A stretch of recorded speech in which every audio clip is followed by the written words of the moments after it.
when I went to college, I didn't care about learning. I mean, I never read the books. Well, actually, I lost which it, is, actually. but by the years time, later, I pulled it together. Yes. But I mean, in college, like I did not read the book. I've had a bad experience. I kept thinking bad things would happen to me. But as I grew older, I began to develop this condition. And what you try to do is control it as much as you can. And I've had to change my life in some way. Journalists, on the other hand, shouldn't have what you called a glass jaw when it comes to some of these investigations, citing the First Amendment and threats to the First Amendment. Well, the First Amendment is a critically important part of the Constitution. It is not unconditional. At 86, Tom Brokaw sounds like a man who has nothing left to prove and nothing left to filter. The veteran journalist who once narrated history's biggest turning points is now looking at morning television from a much quieter place. You know, it's getting very restless in Germany. Wire Everything Tonight, we're going live from Berlin. The top of the wall was filled with West German students. Far from the bright lights of Studio 1A. And this time, he's speaking up about Savannah Guthrie in a way that has people paying attention. For decades, Brokaw was the gold standard. The steady voice during global turning points, the calm presence when the world felt shaky. But times change, and so does television. Now he's watching from a distance as Savannah Guthrie leads the Today Show into a very different era, one built on personality, connection, and speed. When Brokaw looks at Savannah, he reportedly doesn't just see another anchor reading headlines, he sees someone reshaping what morning news looks like. There were always whispers that some veterans preferred the old school style. Deep voices, straight faces, fewer emotions, but Brokaw doesn't seem stuck in that mindset at all. Instead of criticizing the shift, he appears to respect it.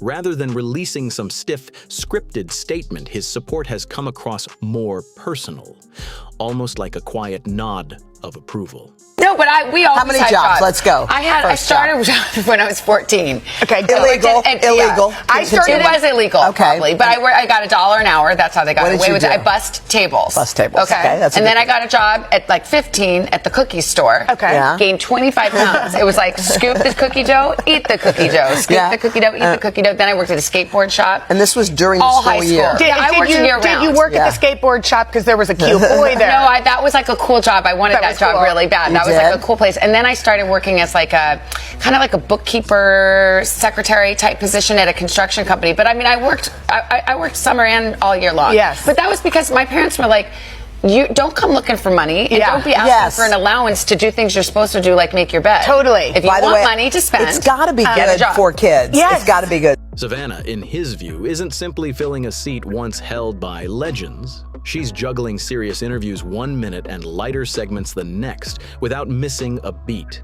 And let's be honest, the transition wasn't smooth. When Matt Lauer's career collapsed in scandal, the network went through a storm. The foundation shook. It was messy, uncomfortable, and very public. Brokaw watched as Savannah stepped into that turbulence. She handled tense on-air moments, addressed difficult topics, and kept the broadcast steady during a period that could have gone completely sideways. What stands out most is how different their eras are. In Brokaw's day, anchors were distant and formal. Emotion stayed off camera. Now, audiences expect authenticity. They want warmth. They want to feel something. Savannah seems to understand that shift, and Brokaw appears to respect the balance she's found. He's even acknowledged her legal background, that sharp prosecutorial style she brings to interviews. When she questions political leaders, she doesn't just nod along. She presses. She circles back. She digs deeper. It's a contrast to the past, but not in a negative way, more like an evolution. Instead of grumbling about the good old days, Brokaw's tone feels almost like a passing of the torch, the steady voice of one era recognizing the rhythm of the next. And honestly, that kind of acknowledgement carries weight. I've had a bad experience. I kept thinking bad things would happen to me. But as I grew older, I began to develop this condition. And what you try to do is control it as much as you can. And I've had to change my life in some way. I really had to give up my daily activity with NBC. I had to walk away from them as they were walking away from me. I just wasn't the same person. And so for the first time in my life, I was kind of out there in a place I had never been in my life. That's what this really was. One seasoned legend recognizing another professional at the top of her game. The internet expected drama, some old school versus new school showdown. Instead, what people got felt more like a respectful handoff, not a lecture, not a complaint, just an honest observation from someone who's seen it all. Even now, Brokaw's voice carries weight when he signals that Savannah Guthrie is the real deal. People in media circles pay attention. This is a man who watched trends explode and fade, who witnessed scandals shake entire networks. He understands that Savannah isn't trying to copy his era, and more importantly, she shouldn't. Audiences today want someone sharp, relatable, and human. When I went to college, I didn't care about learning. I mean, I never read the books. Well, actually, but years later, I pulled it together. Yes. But I mean, in college, like I did not read the book. I just did whatever it was, the bare minimum to just get a passing grade. It's so funny because that's so different than you now. Well, you hit law school and you were top of your class, so something changed. Like, what was the thing that changed? Fear, I think. Like just going there. And then also, I was older. Yeah, well, 27. I was like, and I had, at that point, I'd worked for 5 years, so I did treat it like a job. Yeah, I was like kind of just too young. I didn't think about college. That's what everybody says, is that college is wasted on the young. Because by the time you get, the way I studied was so different my freshman year than opposed to my senior. My senior, I took all the great teachers. My freshman, really hard ones. My freshman, I was like, what's the class that can give you an A? It's the easiest class. And that's interesting to choose. I like that advice, though. Choose the teacher, not necessarily the subject. Yes. Because you could fall in love with the subject if you like the teacher. And if you find out who the master teachers are at your schools and take them. That's a good piece of advice. That's cool.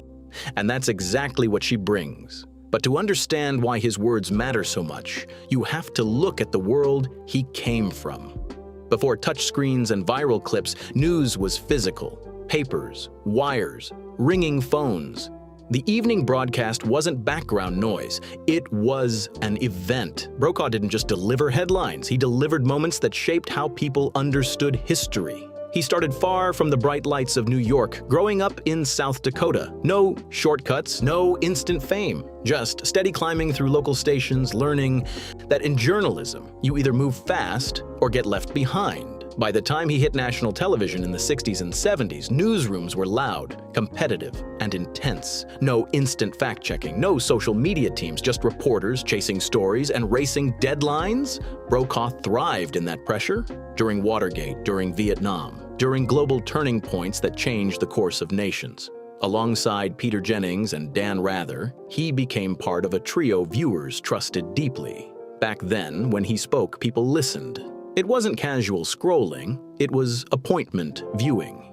He reported from war zones, stood near the Berlin Wall as history shifted, and delivered updates with a steady calm that became his signature. But that kind of role came at a cost. Missed holidays, missed birthdays, endless pressure to be flawless on camera. When you're the person a country looks to during uncertain times, there's no room for an off day. The competition between networks was fierce too. Ratings battles, big personalities, strong egos. It wasn't always polished, it was survival.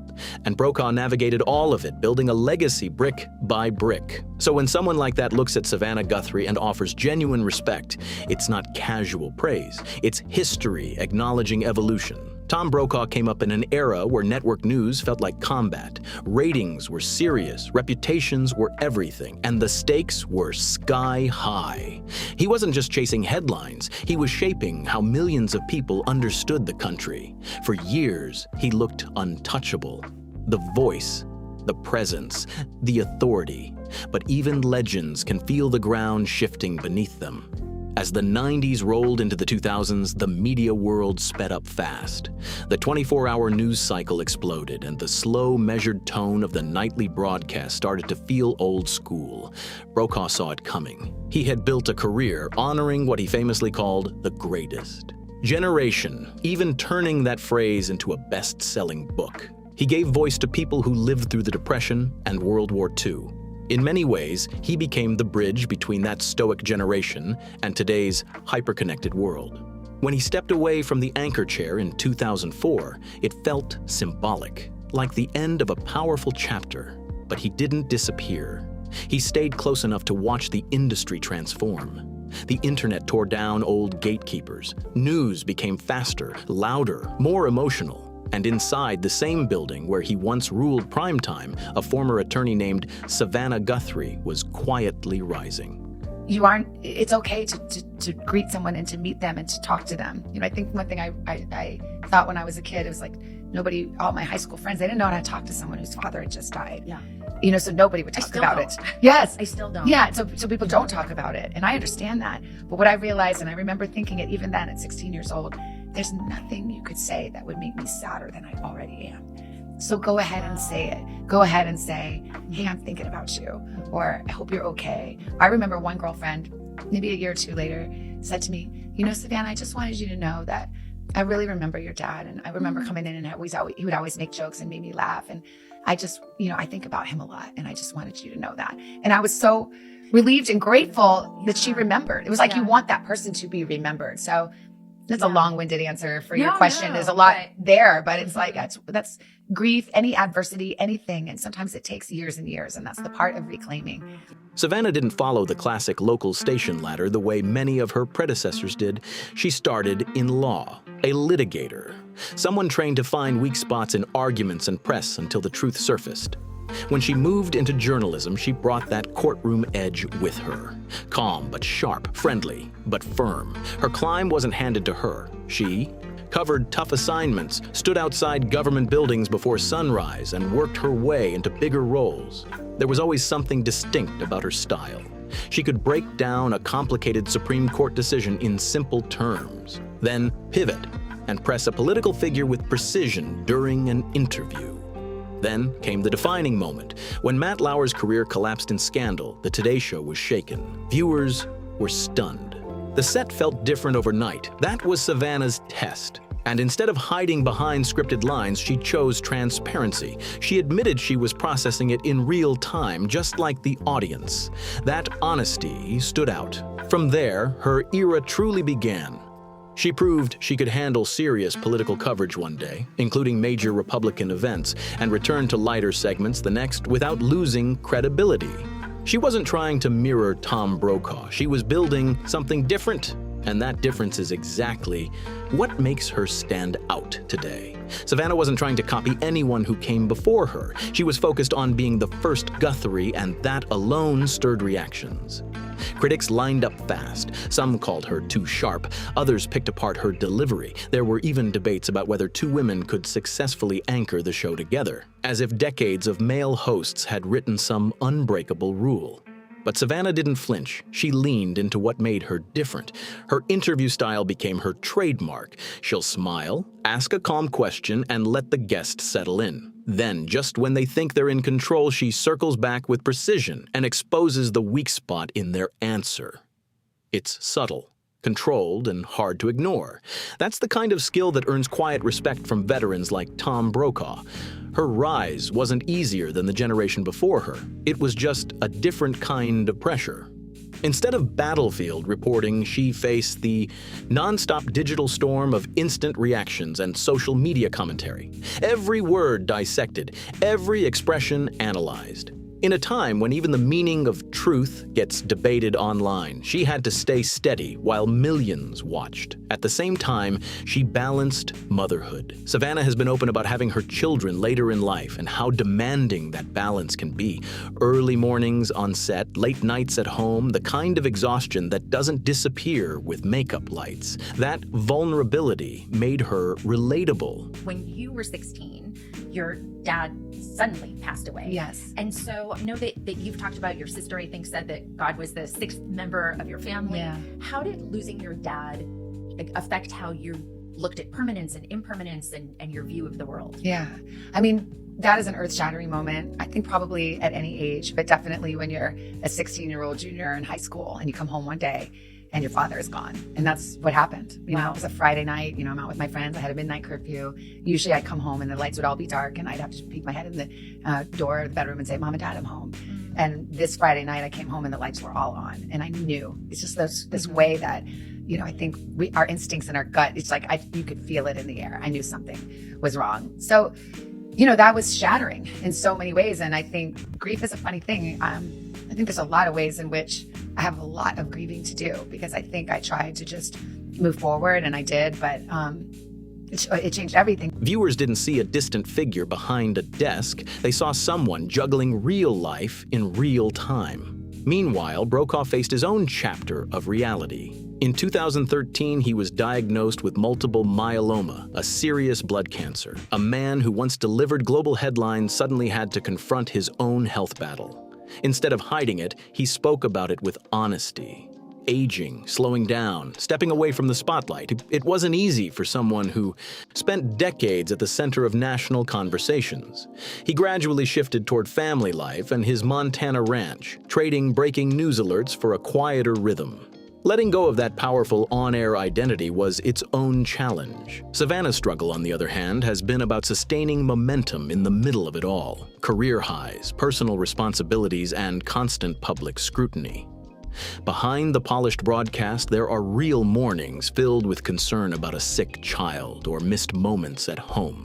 Different generations, different battles, but the pressure in its own way has always been intense. There's a layer to Savannah's story that Tom Brokaw's generation of anchors rarely had to confront. Back then, many male broadcasters focused almost entirely on the newsroom while their partners handled life at home. Savannah's reality looks different. She's leading major interviews at sunrise, then heading home to handle homework, dinner debates, and bedtime negotiations. That kind of mental switch, and from pressing a prime minister on policy to convincing a toddler to eat vegetables, takes serious stamina. And the physical challenges have been real too. A freak accident involving her son and a toy train led to a severe eye injury that nearly cost her vision in one eye. Multiple surgeries. Weeks in the dark. The genuine fear that a career built on being in front of the camera might suddenly end. That's not a small hurdle. That's life-changing. When she returned to the desk wearing glasses and openly discussing what happened, she didn't pretend everything was fine. She shared the fear. She let viewers see the uncertainty. That's where the connection between her and Brokaw becomes clear. Despite the decades between them, both understand what it means when the polished anchor image cracks. America is raising a generation of teenage electronics junkies. Some of them are hackers. They do it just for fun, but others are crooks. They're breaking into and entering someone else's computer. Mike Jensen tonight explains on how easily all of this is done.